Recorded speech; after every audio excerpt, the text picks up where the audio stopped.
নমস্কার, আমি সাধনা। আজকের বানাবো মশালা পনির। এই মশালা পনিরটা রুটি, লুচি, পরোটা বা পোলাও, ফ্রায়েড রাইসের সঙ্গেও খাওয়া যাবে। এই পনিরের রেসিপিটা খুবই সহজেই হয়ে যায়। প্রথমেই আমি পনিরটাকে কেটে নিয়েছি। আমি এখানে 500 পনির নিয়েছি। পনিরটাকে এবার কিউব করে কেটে নিয়ে আমি এটাকে ভেজে নেব। কড়াই অল্প তেল দিয়ে দিয়েছি একটু হলুদ গুঁড়ো, দিয়ে দেবো অল্প একটু লঙ্কার গুঁড়ো, আর দিয়ে দেবো একটু স্বাদ মতন লবণ। দিয়ে এটাকে আমি হালকা একটু ভেজে নেব।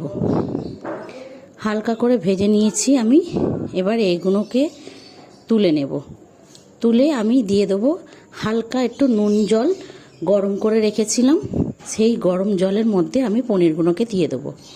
এবার ওই তেলের মধ্যেই আমি দিয়ে দেবো একটু গোটা গরম মশলা, দারচিনি, লবঙ্গ, এলাচ ও দিয়ে দিয়েছি একটু গোটা জিরে ফোড়ন।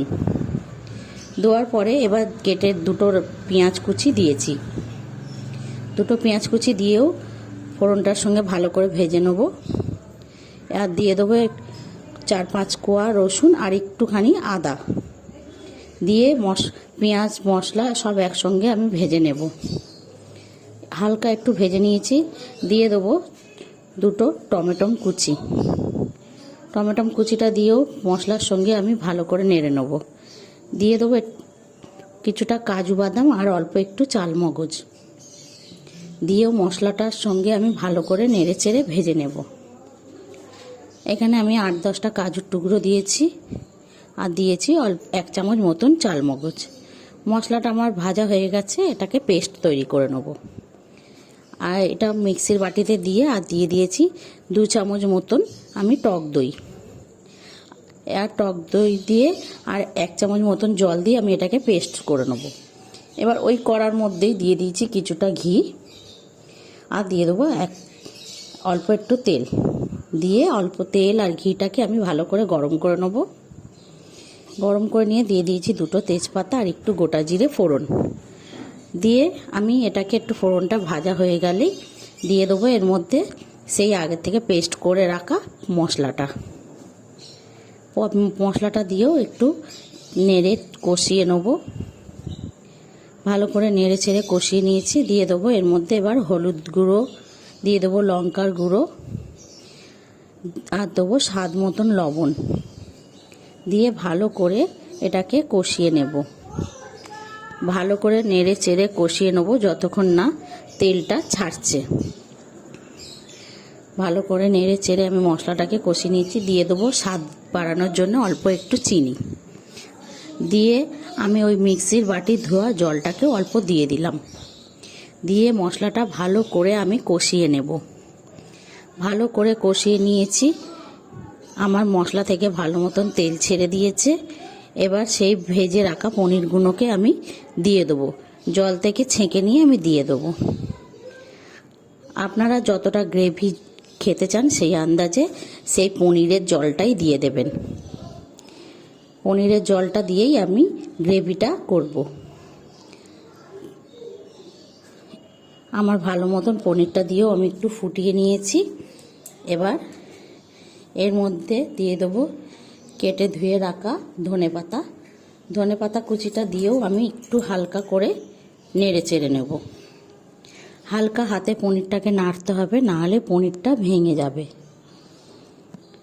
নেড়ে নিলেই আমার পনিরের রেসিপিটা কমপ্লিট। আপনাদের যদি এই মশলা পনির রেসিপিটা ভালো লেগে থাকে তাহলে একটা লাইক, কমেন্ট, শেয়ার করে দেবেন আর সাবস্ক্রাইব করে আমার পাশে থাকবেন। আর যদি ফেসবুকে দেখেন তাহলে আমার পেজটাকে ফলো করে রাখবেন, তাহলে নিত্য নতুন রেসিপিটা আপনারা সবার আগে পেয়ে যাবেন। আমরা রুটি পরোটার সঙ্গে এনজয় করছি। আপনারা আপনাদের পছন্দ অনুযায়ী জিনিসের সঙ্গে এরম পনিরের রেসিপি আপনারা দিতে পারেন।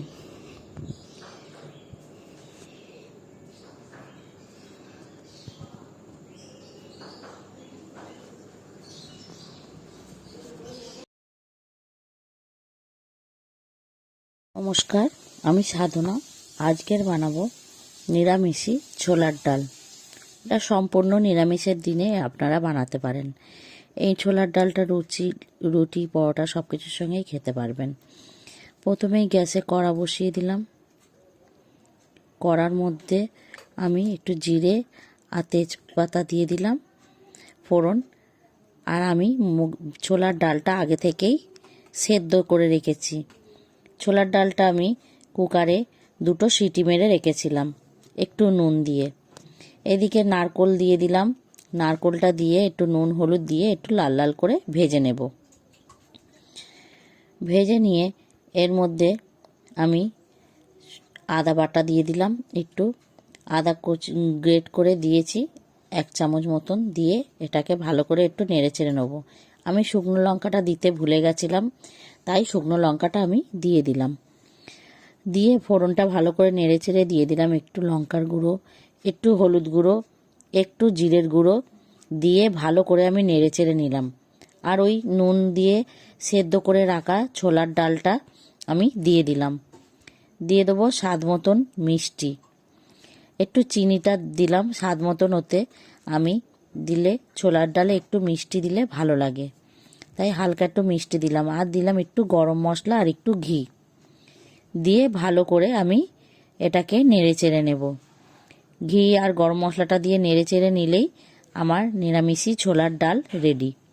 আপনাদের যদি এই ছোলার ডালের রেসিপিটা ভালো লেগে থাকে তাহলে একটু লাইক কমেন্ট শেয়ার করে দেবেন আর সাবস্ক্রাইব করে আমার পাশে থাকবেন। আর ফেসবুকে দেখলে আমার পেজটাকে ফলো করে রাখবেন।